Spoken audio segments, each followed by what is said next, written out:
Assalamualaikum warahmatullahi wabarakatuh. Halo ayah bunda, selamat siang. Selamat datang kembali di Panduan Mengasuh Kurangi Cemas Tanpa Cerdas.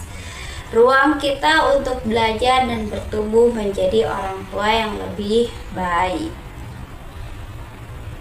Ayah bunda, pernah tidak kita merasa sudah melakukan segalanya untuk si kecil?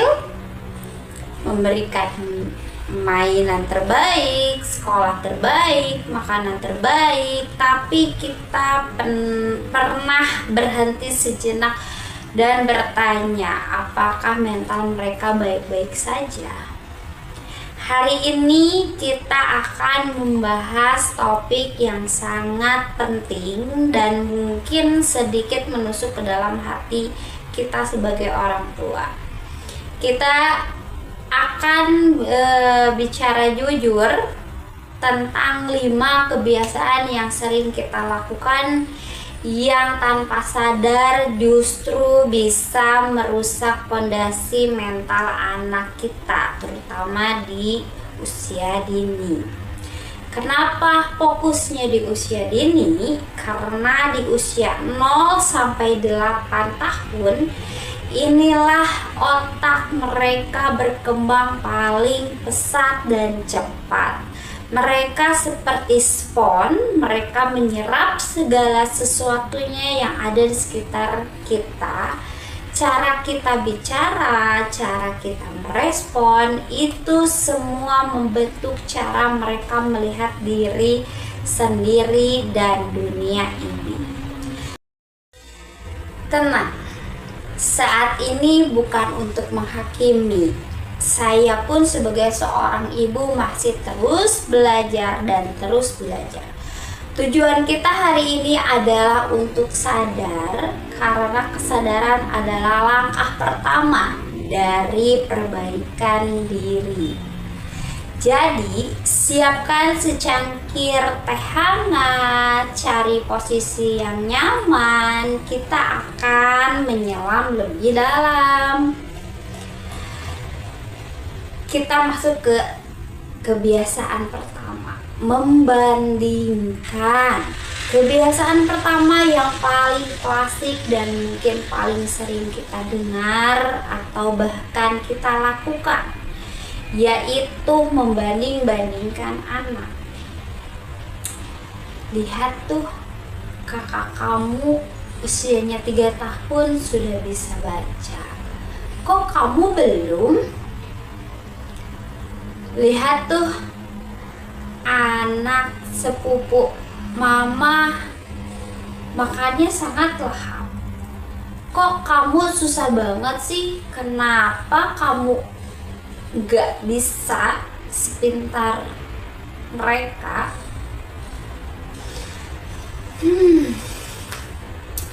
Ayah bunda, saat kita membandingkan, niat kita memang baik. Kita ingin memotivasi, kita ingin si kecil terpacu, tapi tahu apa yang didengar oleh anak usia dini? Yang mereka dengar adalah kamu tidak cukup baik. Yang mereka tangkap adalah mama lebih sayang anak orang lain. Yang mereka rasakan adalah aku mengecewakan mama. Di usia dini, mereka belum paham konsep motivasi. Yang mereka tahu hanyalah cinta dan penerimaan. Saat kita bandingkan, kita sering merobohkan rasa percaya diri mereka secara pelan-pelan. Di sini ada sebuah pengalaman pribadi tentunya, melihat anak dibanding-bandingkan, atau mungkin pengalaman saat kecil sendiri. Seperti bunga mawar tidak bisa dipaksakan tumbuh seperti bunga matahari. Setiap anak punya timelinenya sendiri. Anak jadi minder, pencemburu, atau tumbuh jadi people pleaser, atau sering kita sebut selalu ingin menyenangkan orang lain karena takut tidak diterima. Jadi solusinya stop membandingkan, fokus pada progres anak kita sendiri. Sekecil apapun itu, hargailah usahanya, bukan hanya hasilnya. Ganti kalimat, kok nggak bisa kayak kakak, menjadi wah, hari ini kamu sudah mencoba, hebat sekali, besok kita coba lagi ya. Nah, kemudian kita bahas kebiasaan kedua, memberi label negatif. Kebiasaan kedua yang sering kita lakukan saat kita lelah atau marah, memberi label negatif, seperti contohnya, dasar kamu anak nakal, kamu itu pemalas banget sih, cengeng gitu aja nangis, ih kamu penakut. Hati-hati ya ayah bunda, ucapan adalah suatu doa, dan bagi anak usia dini, ucapan orang tua adalah kenyataan. Saat kita bilang kamu nakal berulang-ulang kali kepada dirinya, otak mereka akan merekam, oh saya adalah anak yang nakal. Dan apa yang terjadi? Dia akan bertingkah semakin nakal untuk membuktikan label yang sudah ditempelkan pada dirinya sendiri, atau bisa disebut dengan self-fulfilling prophecy. Kita sedang merusak self-image atau gambaran diri mereka. Dia akan tumbuh dengan keyakinan bahwa dia itu seorang pemalas, dia itu seorang yang mudah cengeng, dan dia itu seorang yang penakut. Kamu nakal, dengan mamah tidak suka perilaku kamu melempar mainan. Jelaskan bahwa kita harus memisahkan identitas anak dengan perilakunya. Perilaku bisa salah, tapi identitas dia sebagai anak yang baik, anak yang disayang, tidak boleh goyah. Anak yang dilabel malas akan sulit punya inisiatif karena dia itu sudah percaya dia malas. Yap, solusinya bagaimana? Kritik perilakunya, bukan anaknya. Seperti contohnya begini, mama tahu kamu marah, tapi melempar piring itu berbahaya loh. Mama lihat mainanmu berantakan, yuk kita rapikan. bersama-sama dengan mama. Jadi kamu harus hebat ya, pasti bertanggung jawab. Sayang, mama sedang capek sekali hari ini. Mama butuh istirahat 10 menit ya. Nanti kita main lagi. Itu jauh lebih baik daripada meledak-ledak emosi kita. Solusinya, buat aturan yang jelas di rumah kita. Tidak boleh melempar barang contohnya, dan tegakkan itu secara konsisten. Yang paling penting, kelola emosi kita dulu ya ayah bunda. Baik, tidak menunggu waktu yang lama, saya akan membahas tentang kebiasaan keempat, yaitu meremehkan perasaan anak. Kita lanjut kebiasaan keempat ini, meremehkan atau mengabaikan perasaan anak, atau sering kita disebut dengan validasi emosi yang buruk. Seperti yang saya contohkan, anak jatuh, lututnya tidak berdarah, tapi dia menangis kaget. Kita bilang, udah gitu aja kok nangis, gak sakit kan? Jangan cengeng. Anak sedih karena balonnya terbang.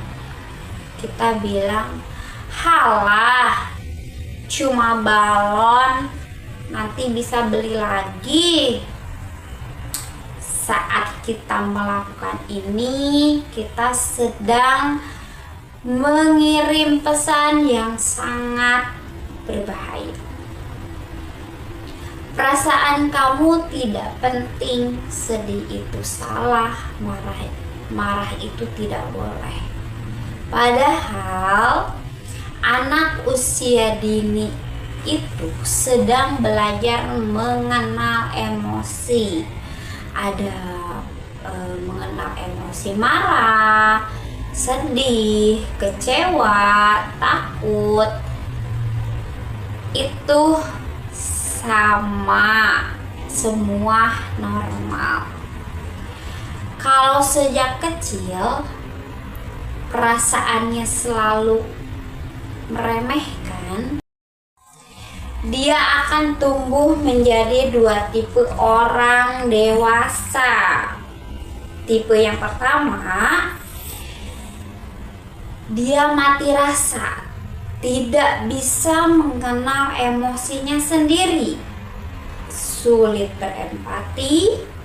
Atau tipe kedua, yaitu dia jadi bom waktu.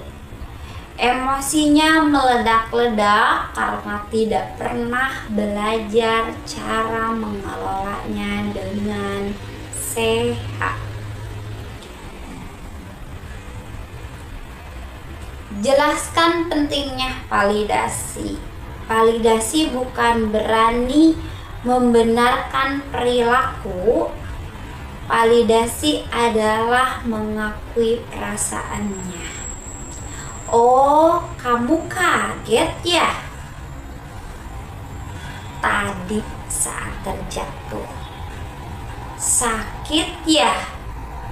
Sini, mama tiup. Kamu sedih ya? Balonnya lepas. Iya, mama tahu rasanya sedih setelah diakui atau secara divalidasi. Baru kita ajarkan solusinya. Ini yang membangun kecerdasan emosional atau disebut dengan EQ. Solusinya validasi dulu rasanya, baru cari solusinya. Akui emosinya. Mama tahu kamu marah karena mainannya direbut oleh kakakmu. Mama tahu kamu marah. Boleh, tapi mengambil mainan dan memukul kakak itu tidak boleh. Baik ayah bunda, kita akan masuk ke kebiasaan kelima, yaitu gawai sebagai baby sister. Kebiasaan kelima ini penyakit zaman now. Kebiasaan kita menjadikan gawai atau bisa disebut dengan gadget sebagai baby sister di kita. Kita ingin makan tenang di restoran kah? Kasih HP. Kita ingin meeting Zoom di rumah? Kasih tablet. Kita ingin masak? Anak disuruh nonton TV. Ayah bunda, saya tidak bilang gawai itu 100% buruk ya di sini. Tetapi untuk anak usia dini, interaksi dan arah dengan manusia, dengan kita, itu jauh lebih penting dari layar manapun. Anak belajar bicara dan melihat gerak bibir kita. Dia belajar suatu emosi diri, melihat ekspresi, maka kita belajar sosial dan bermain lempar bola dengan kita. Apa yang terjadi kalau gawai jadi baby sister? Pertama, risiko speak delay atau terlambat berbicara karena layar tidak merespon celotehannya. Yang kedua, masalah fokus dan rentang perhatian pendek karena di layar semua serba cepat dan instan. Kemudian yang ketiga, dia jadi sulit mengelola emosi. Saat bosan, dia tidak belajar mencari solusi. Dia hanya minta layar.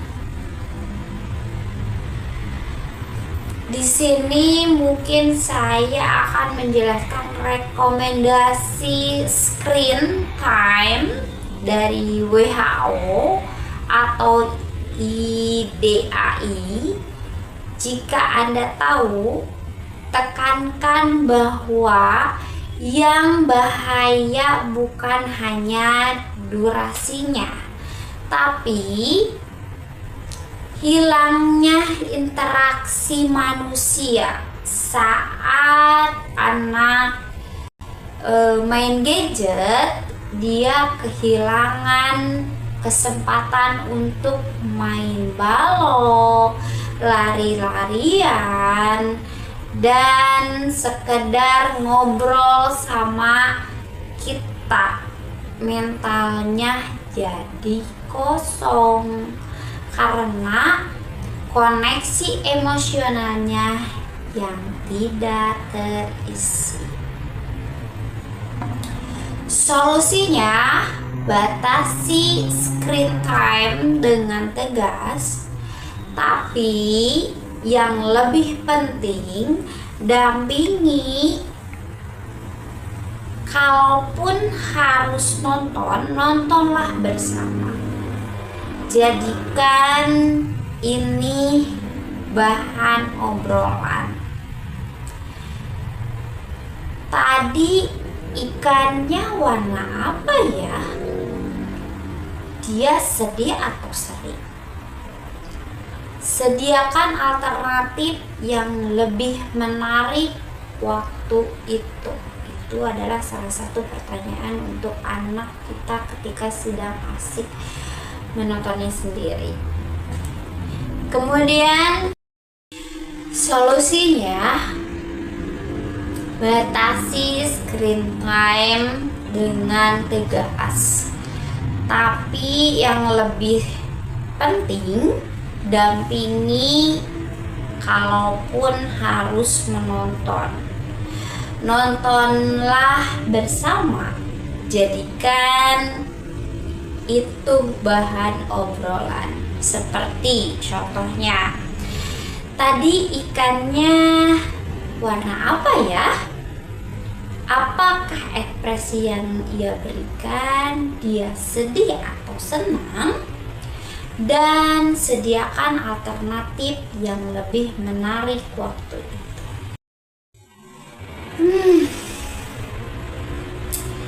Baik ayah dan bunda, kita sudah membahas 5 kebiasaan tadi ya. Yang pertama mungkin saya review lagi, yaitu membandingkan. Kemudian yang kedua adalah memberikan label negatif. Yang ketiga, tidak konsisten secara emosi. Yang keempat, meremehkan perasaan anak. Dan kelima, menjadikan gawai sebagai pengasuh atau baby sister. Mungkin saat mendengarkan ini ada rasa bersalah dalam diri kita. Mungkin ada yang berpikir, aduh, aku sering melakukan nomor 1 dan 3, aku gagal dong. Ya, tidak ayah bunda. Tolong dengarkan saya. Tidak ada orang tua yang sempurna di dunia ini. Kita semua membuat kesalahan. Yang membedakan adalah apa yang kita lakukan setelah kita sadar. Jika Anda merasa bersalah, itu tandanya Anda peduli. Itu tandanya Anda sayang. Dan itu modal terbesar untuk diri kita sendiri. Mari kita jadikan kesadaran ini sebagai titik awal untuk bisa berubah menjadi orang tua yang lebih baik lagi. Satu persatu, pelan-pelan saja kita perbaiki cara kita bicara dan cara kita merespon anak. Karena membangun mental anak yang sehat itu adalah investasi terbaik, investasi terpenting untuk masa depan mereka. Baik, sudah di penghujung waktu pertemuan kita kali ini. Terima kasih sudah mendengarkan podcast kita dengan saya sendiri, Rani, sampai akhir penghujung waktu. Semoga apa yang kita bahas hari ini sangat bermanfaat untuk ayah dan bunda. Jika Anda punya pengalaman tentang topik ini, punya ide untuk episode selanjutnya, jangan sungkan, jangan ragu untuk DM kami atau Instagram saya pribadi di Pandu2690 official, atau tinggalkan komentar di video podcast ini. Baik, saya Rani pamit undur diri. Sampai jumpa di episode-episode selanjutnya. Tetap semangat dan salam hangat untuk si kecil di rumah. Kata terakhir, wassalamualaikum warahmatullahi wabarakatuh.